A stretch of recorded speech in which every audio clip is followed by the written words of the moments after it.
Chronic pain feels like betrayal. Your body keeps sounding the alarm even when nothing is visibly wrong. The scans are clean, the wound is gone, and yet the siren blares on. For many, the first question is, if nothing is broken, why does it still hurt? You're watching PaperLoud, stories you can feel, questions that change you. Because every truth has a voice. Here's the crucial shift. Pain is not a fixed printout, it's a trainable system. Acute pain protects, chronic pain misprotects. It's the smoke detector that shrieks even when you're just making toast. Modern neuroscience explains why. The predictive coding model says your brain constantly generates guesses. What's happening in the body right now? It then compares those guesses with incoming signals. In acute injury, the match is meat. Damage equals pain. Rest equals recovery. But in chronic states, the predictions drift toward danger. The alarm keeps ringing even when the evidence is weak. And no, your brain isn't literally asking questions like a little detective. This is non-conscious synaptic math happening billions of times a second. Still, the analogy helps us grasp the core. The system is leaning toward fear. Other models sharpen the picture. Active inference adds that the brain doesn't just predict, it acts to confirm its fears. Muscles tighten, vigilance spikes, sensations amplify. Congratulations, your nervous system just staged a self-fulfilling prophecy. The motivation decision model zooms in on choice. Pain competes with reward. When threat wins too often, you cancel plans, shrink your world, and avoid anything uncertain. Chronic pain isn't just discomfort, it's a hostile takeover of your decision-making. And let's not forget the immune system. Glial cells, cytokines, inflammation, they don't politely stay in their lane. They chat constantly with neurons. Think of it less like a tidy machine, more like a gossip chain. Your brain and immune system egg each other on until both are overreacting. What's the point of these theories? They reveal a hidden advantage. If pain is learned over protection, it can be unlearned. Every safe bend, every walk without catastrophe, every night of decent sleep, every supportive conversation, these are safety signals. Stack up enough of them and the system shifts. That's where strategies come in. Graded exposure provides proof that feared movements are survivable. Exercise-induced hypoalgesia taps your body's inbuilt brakes. The protectometer helps you map what turns pain up and what turns it down. These are not gimmicks. They are ways of showing your system new evidence. But let's stay realistic. Rewiring a nervous system is not flipping a light switch. It's training. It's messy. 2 steps forward, 1 step back. Some days feel like betrayal all over again. That doesn't mean failure. It means plasticity takes time. Public health bodies, WHO, CDC, and EFIC, finally get it. Since 2023, they've pushed education, early movement, and telehealth as prevention tools. The earlier the nervous system learns safety, the less chance it gets stuck in overprotection. So why do strategies matter? Because pain is not destiny. It's a negotiation between body, brain, and environment. If that negotiation has been hijacked by fear, it can be renegotiated, not quickly, not easily, but renegotiated all the same. But what if fear itself becomes the loudest voice in the room? Graded exposure, undoing the fear avoidance cycle. One of the cruelest traps in chronic pain is the fear avoidance cycle. Pain sparks fear. Fear breeds avoidance. Avoidance leads to weakness, isolation, and greater sensitivity. The next attempt at movement feels harder, more threatening, more painful. Round after round, the cycle reinforces itself until life is reorganized around not triggering pain. Graded exposure is the structured way out of this loop. Instead of either pushing recklessly through pain or retreating from it entirely, graded exposure designs a ladder of safe steps. Each step deliberately targets a feared activity, bending forward, climbing stairs, lifting groceries, but in a version so scaled down that the nervous system cannot credibly label it dangerous. Over time, the steps accumulate into a body of proof. These movements are safe. The science is strong. Recent RCTs 2023 to 2024 confirmed that graded exposure reduces pain-related fear, kinesiophobia, catastrophizing, and disability levels. In adolescents, customized exposure plans were as effective as full multidisciplinary programs, provided the tasks were meaningful to the patient. Adults with chronic low back pain showed similar results when therapy zeroed in on their own avoided activities, function improved, and distress dropped. The mechanism is not mysterious. Neuroscience describes it as prediction error learning. The brain expects catastrophe when you bend or lift. When catastrophe fails to appear, the gap between expectation and reality forces an update. Repeat enough mismatches and the prediction itself changes, like maybe this is not this dangerous after all. This is the nervous system's plasticity harnessed in the patient's favor.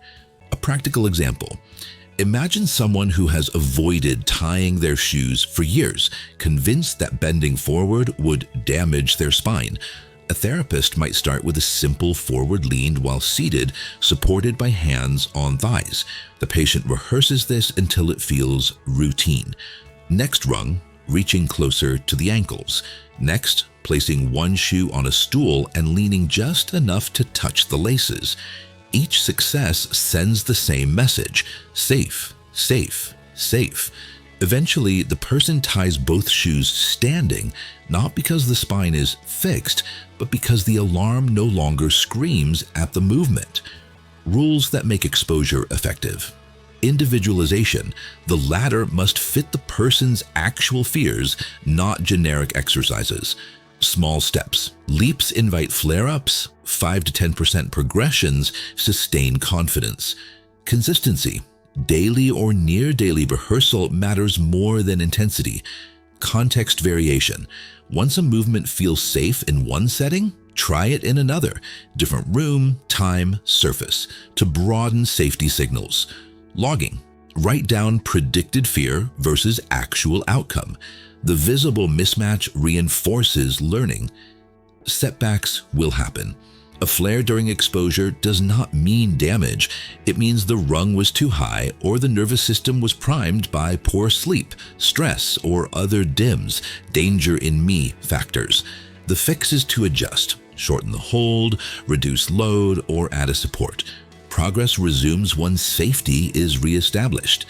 Importantly, graded exposure is not the same as graded exercise. Graded exercise builds fitness by gradually increasing load, regardless of fear.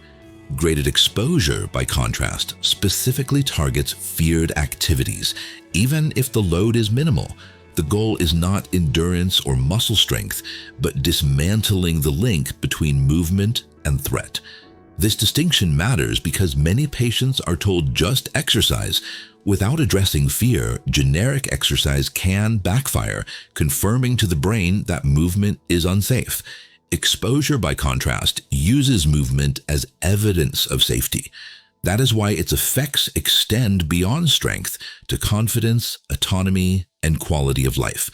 The broader lesson is empowerment. When patients design their own ladders with guidance, they regain agency. They learn that progress is not dictated by luck or by doctors alone, but by the daily evidence they provide their nervous system. The process is structured, but the ownership is personal. Graded exposure is not a miracle cure. It is a retraining plan. It demands patience, courage, and repetition. But it is one of the clearest examples of how chronic pain can be undone by the same rules that built it: learning. But what happens when even movement itself feels like the enemy? Exercise-induced hypoalgesia, movement as medicine. Exercise is medicine, but for people with chronic pain, it's often a bitter pill. Some days a short walk soothes, other days it ignites a flare. The paradox is explained by a mechanism called exercise-induced hypoalgesia, your body's natural pain relief triggered by movement. In healthy people, EIH works like clockwork. After aerobic or resistance exercise, pain thresholds rise. Endogenous opioids and cannabinoids flood the system. Descending inhibitory pathways activate. Your nervous system, for once, steps on the brakes. That's the science behind a runner's high or post-gym calm. In chronic pain, the picture gets messy. Sometimes the brakes don't engage at all. Sometimes the accelerator sticks. Instead of less pain, exercise produces more. That doesn't mean you're weak or lazy. It means the nervous system is miswired. Central sensitization has dampened the very circuits that normally shut pain down. The evidence. Localized pain conditions like knee osteoarthritis, EIH often still works, especially evidence. Localized pain conditions like knee osteoarthritis, EIH often still works, especially with gradual, low-impact exercise. Patients who train consistently show both less pain and better function. Widespread pain, like fibromyalgia, EIH is frequently blunted or inverted. Exercise may initially heighten sensitivity. Type of exercise matters. Using non-painful muscles like cycling with back pain often creates global relief. Directly loading the most painful area can backfire. Intensity matters. Moderate, rhythmic, meaningful activity soothes more than maximal, punishing effort. So why the variability? Research highlights 3 culprits. Impaired conditioned pain modulation, the pain inhibits pain reflex, is broken. Neurochemical imbalance, opioid and cannabinoid signaling falters. And context. If exercise is framed as punishment, the brain doubles vigilance. If framed as play or progress, the system is more willing to ease off. Here's the irony. The meaning of movement matters as much as the movement itself. 10 minutes of walking to meet a friend may calm the system more than 30 minutes on a treadmill you hate. Practical recipe for EIH. Start light. 5 to 10 minutes of gentle, enjoyable activity. Train around pain. Use healthy muscles first, then carefully approach the sore spots. Pair with education. Sensitivity doesn't equal damage. Say it until your brain starts believing it. Protect recovery. Sleep and pacing make the effect stronger. And if you flare, that doesn't mean failure. It means the dose was wrong. Like medicine, exercise needs titration. Adjust the frequency, duration, or intensity, but don't abandon it altogether. EIH is more than symptom relief. It's also a biomarker. Patients who still show a hypoalgesic response tend to respond well to exercise therapy.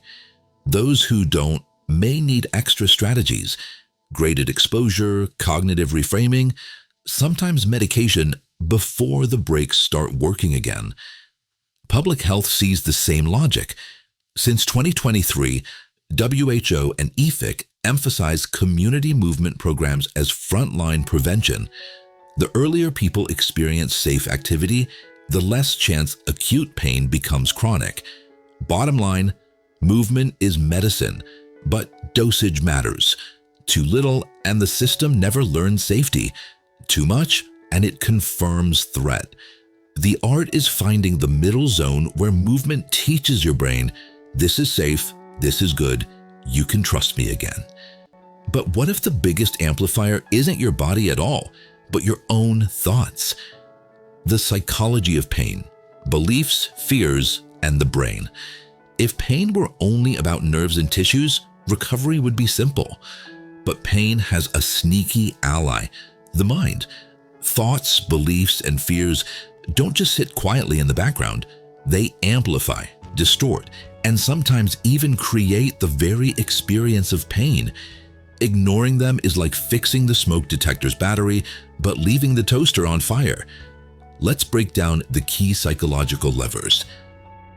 Fear avoidance beliefs. Fear is gasoline for chronic pain. The belief that movement will damage me makes avoidance logical, but disastrous.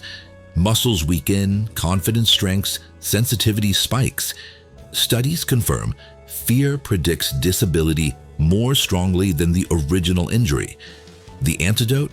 Exposure plus education. Show the system that bending, lifting, walking can be safe. The fear shrinks, the space of life expands. Catastrophizing. Catastrophizing is the brain's talent for worst-case storytelling. This pain means my body is breaking down. I'll never work again. I'll end up in a wheelchair. Sound familiar? Neuroscience shows catastrophizing doesn't just depress mood, it lights up pain networks, turning whispers into shouts. Irony alert, the story hurts more than the stimulus. The fix is not just think positive. It's reframing, journaling, therapy, and learning to separate sensation from apocalypse. Self-efficacy, the belief you can act.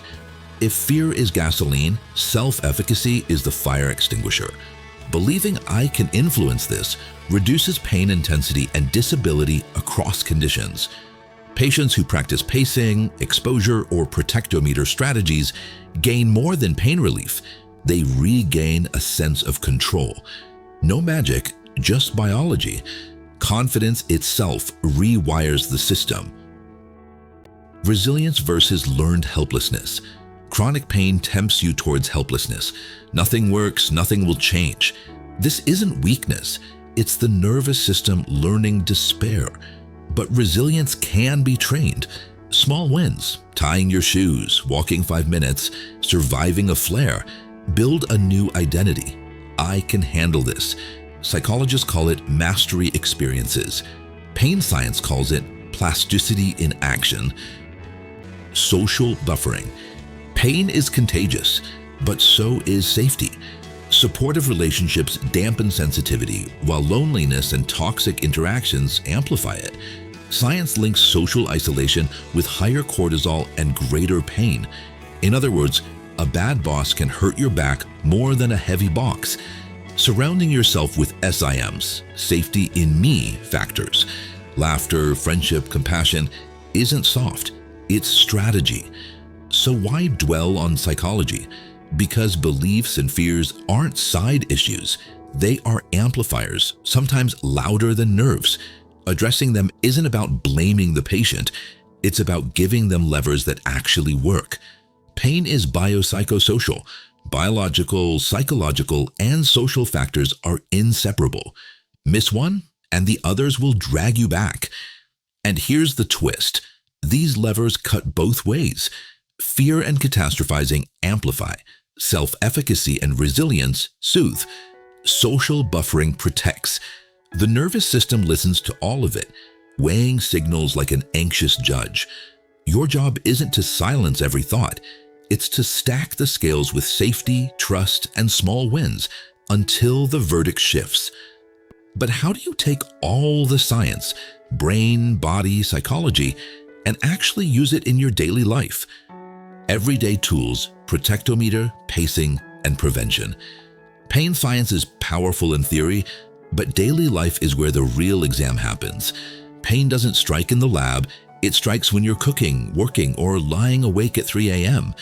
That's why strategies must leave the clinic and land in the kitchen, the office, the supermarket. 3 tools matter most: the protectometer, pacing, and prevention.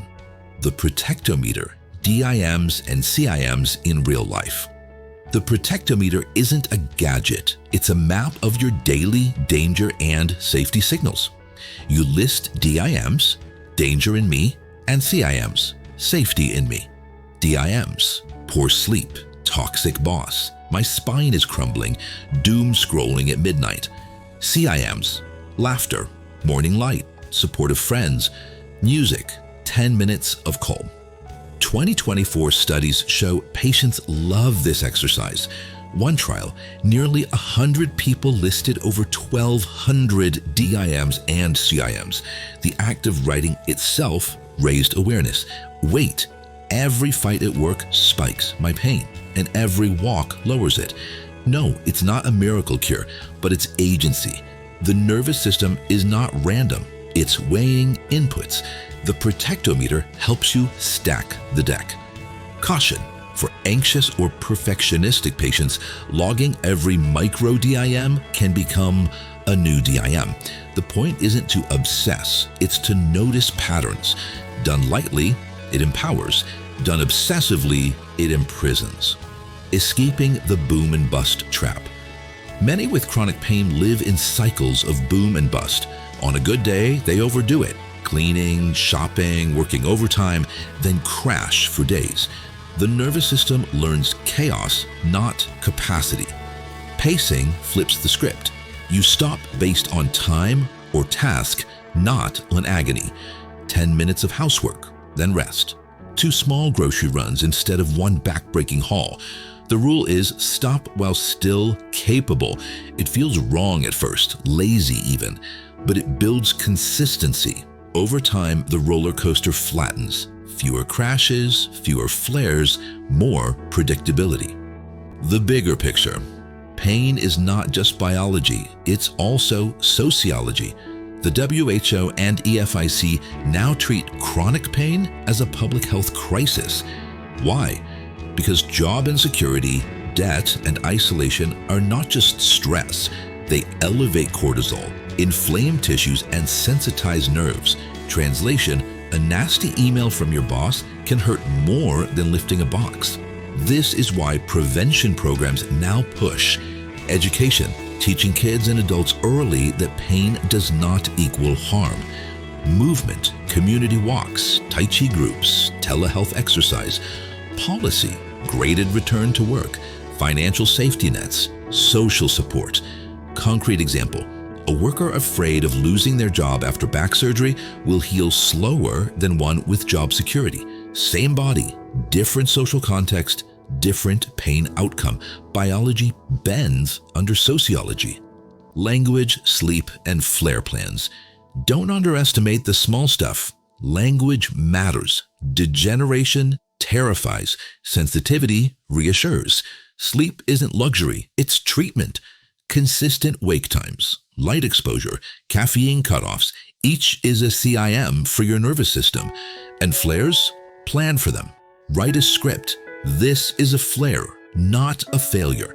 Today, I scale down, rest, reset.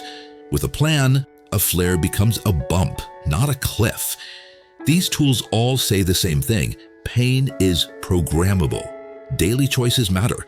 CIMs calm, DIMs agitate, pacing stabilizes, prevention protects. None of these are glamorous, but they are levers you can pull every day without waiting for a prescription. But when the tools, science, and psychology all come together, what does the way back actually look like? Pain science isn't bedtime reading, it's survival knowledge, and you've just seen why. Your nervous system is plastic, stubborn, but trainable. You're not broken, you're not weak. You're caught in a system that can relearn. That's the PaperLoud promise. No sugarcoating, no empty slogans, just the mix of hard science and sharp realism that gives you tools, not platitudes. So if this hit you, don't just close the tab. Share it, argue with it, test it in your own life, because pain won't wait, and neither should you. Next time, we push the story further, how setbacks can become turning points, and how to keep the system on your side even when everything screams against you. Back to movement, back to trust, back to life. Thanks for watching. Take care. Bye.